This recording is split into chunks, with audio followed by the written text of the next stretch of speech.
অবশেষে গুমের ২ মামলা সহ মানবতা বিরোধী ৩ মামলায় ১৫ সেনা কর্মকর্তাকে গ্রেপ্তার দেখিয়ে কারাগারে পাঠানোর নির্দেশ দিলেন আন্তর্জাতিক অপরাধ ট্রাইব্যুনাল। একই সঙ্গে পরোয়ানাভুক্ত পলাতক আসামিদের ৭ দিনের মধ্যে আত্মসমর্পণে পত্রিকায় বিজ্ঞপ্তি দেওয়ার নির্দেশও দেন আদালত।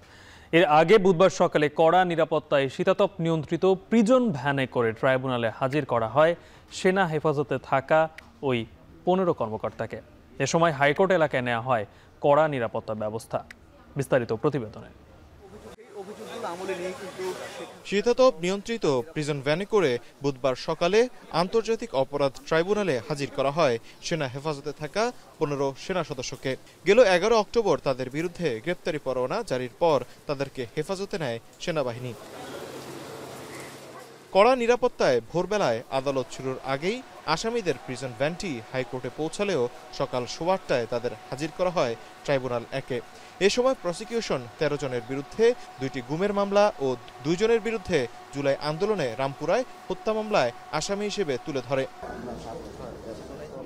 শুনানির পর প্রসিকিউশন জানায় আসামিদের গ্রেপ্তার দেখিয়ে কারাগারে পাঠানোর নির্দেশ দিয়েছে আদালত।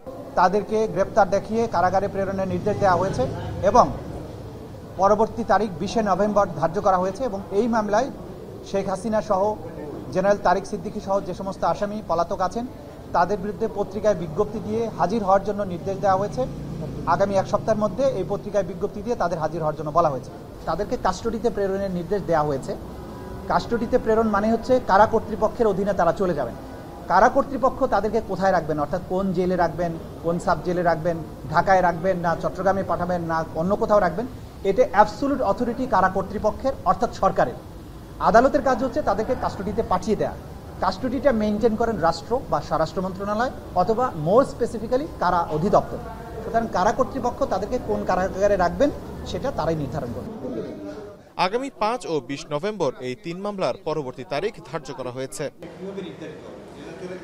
এদিকে আসামি পক্ষের দাবি, অভিযুক্ত সেনা সদস্যরা স্বেচ্ছায় আত্মসমর্পণ করেছে। এ সময় তাদের সাব জেলে রাখা হবে বলে জানান তিনি। তারা আইনের প্রতি শ্রদ্ধাশীল হয়ে আজকে এই আদালতে তারা আত্মসমর্পণ করেছে। তারা সবাই আশা করে তারা এই আদালতের মাধ্যমে ন্যায় বিচার পাবে। যারা সত্যিকারে অপরাধ সংগঠিত করেছে তারা পার্শ্ববর্তী দেশ ভারতে পালিয়ে গেছে। এই অফিসার অত্যন্ত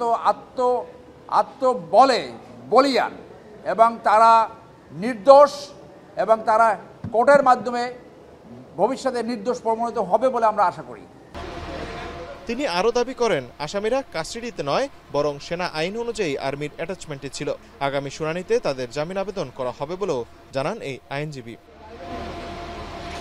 এদিকে ৩ মামলায় শেখ হাসিনা সহ পরোয়ানাভুক্ত পলাতক আসামিদের আত্মসমর্পণে আগামী ৭ দিনের মধ্যে সংবাদপত্রে বিজ্ঞপ্তি প্রকাশের নির্দেশ দিয়েছেন ট্রাইব্যুনাল। তৌহিদুল তারেক, এখন, ঢাকা।